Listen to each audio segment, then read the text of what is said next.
반갑습니다. 벌써 마지막 시간이네요.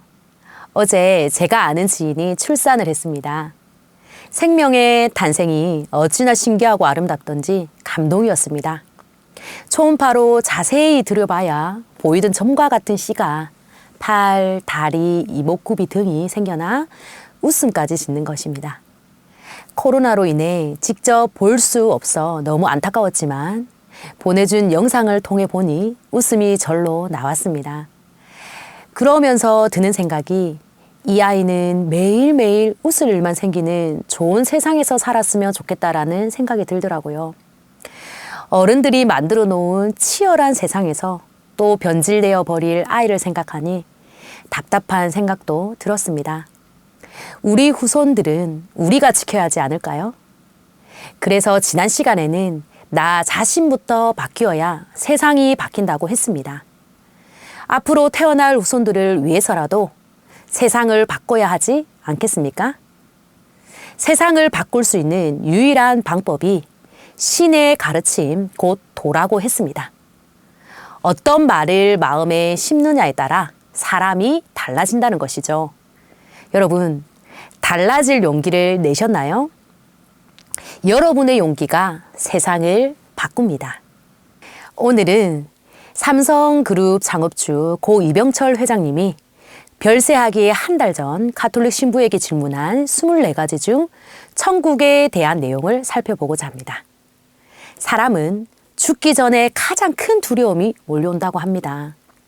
고 이병철 회장님은 부도 명예도 모두 얻은 백만장자였지만 죽음 앞에서는 나약한 인간에 불과했습니다. 돌아가시기 한 달 전 죽은 후의 세상이 너무 두려웠고 사후 세계에 대해 가톨릭 신부에게 질문을 하게 됩니다.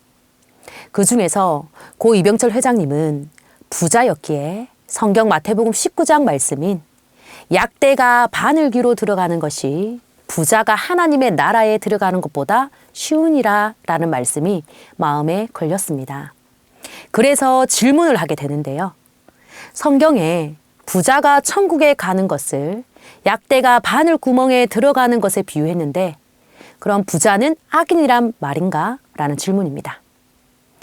여기서 바늘귀란 예루살렘 도시의 성곽마다 있는 쪽문을 말하는 것으로 밤이 되어 성문이 닫히면 사람들은 바늘귀문으로 드나들었는데 문이 작아서 고개를 숙이고 겨우 들어갔다고 합니다.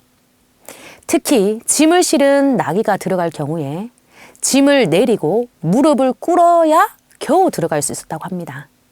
혹자는 이 바늘귀를 진짜 바늘귀라고도 하며 서로 대립하는데요.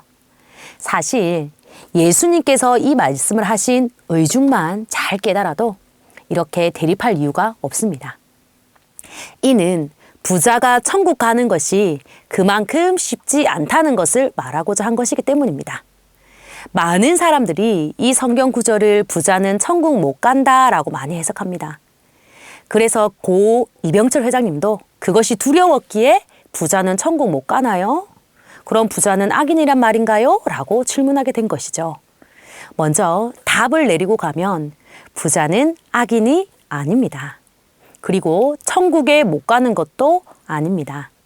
만일 부자가 천국을 못 간다면 왜 하나님께서 욥에게 많은 재물을 더 줬을까요? 욥뿐만 아니라 하나님께서 재물을 준 사람들은 너무나도 많이 있습니다. 이들은 다 지옥 간 건가요? 하나님께서 지옥 가라고 재물을 준 것일까요? 아니라는 거 잘 아시겠죠? 성경에서 말하는 부자는 두 가지가 있습니다. 정말 물질이 많은 부자와 마음의 부자입니다. 물질이 부한 자와 가난한 자는 사실 따지고 보면 같습니다. 같은 24시간, 같은 삼시세끼를 먹는데 무엇이 다른가요? 부자의 기준이 다른 것이지 주어진 시간과 먹고 사는 것은 같다는 것이죠. 부자의 기준을 삼시세끼 밥만 먹고 살 수 있으면 부자다라고 기준을 세운다면 많은 사람들이 부자가 될 수 있겠죠.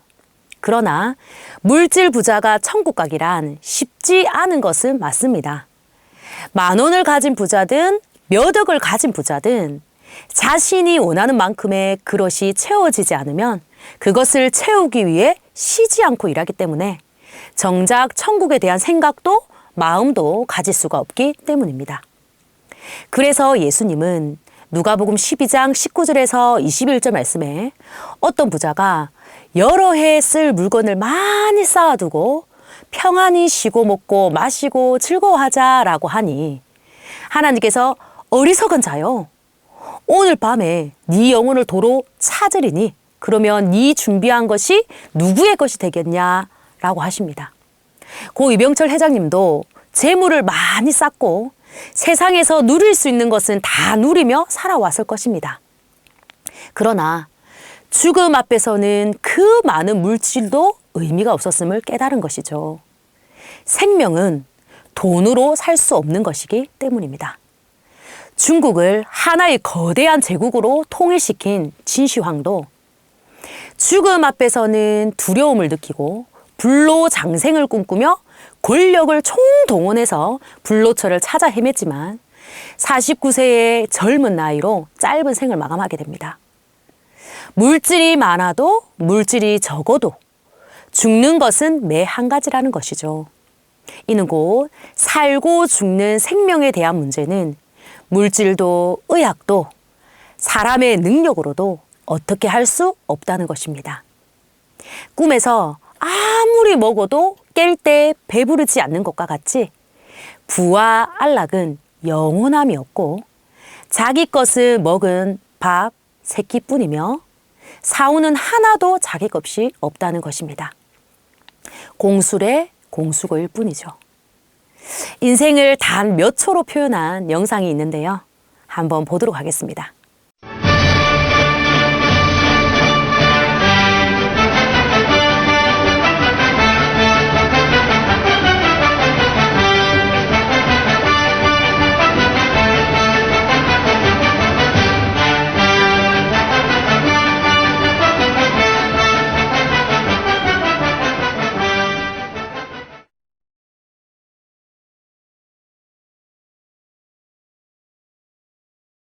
여러분 어떤가요? 매 순간 아둥바둥 살아가지만 결국 모든 사람들이 죽음을 향해 달려간다는 것이죠. 성경 마태복음 16장 26절에도 예수님은 천하를 다 얻고도 자기 목숨을 지키지 못하면 유익함이 있겠느냐라고 말씀하십니다. 물질보다 더 중요한 것이 자기 목숨을 지키는 것이라는 것입니다. 어떻게 하면 자기 목숨을 지킬 수 있을까요? 참 신의 교훈은 땅의 부귀영화가 아니요 종교적이며 릴리전 곧 생명을 얻게 하는 하나님의 교훈 곧 도라는 것입니다. 이 도를 마음에 심는 자가 바로 마음의 부자인 것입니다. 마음의 부자는 부족함이 없으므로 안일하여 구할 필요가 없습니다. 책은 마음의 양식이란 말도 있듯이 이 마음에 어떤 말을 심느냐에 따라 사람의 모습은 달라집니다. 꿈같이 썩어 없어지는 양식보다 영원히 썩지 않는 양식, 진정한 보화인 생명을 얻는 자가 더 가치 있다는 것이죠. 권세자이든 물질주의자이든 자기를 알고 참 하나님을 안다면 진정한 보화가 무엇인지 알고 구할 것입니다. 하나님의 말씀 곧 도를 마음에 심어 마음 부자가 됩시다. 이것이 바로 성인 군자가 되어 낙원 천국을 이루는 길입니다. 도전하는 자의 모습은 언제나 아름답다고 하죠. 마음 부자가 되는 그날까지 도전합시다. 다시 보는 그날까지 행복하세요. 감사합니다.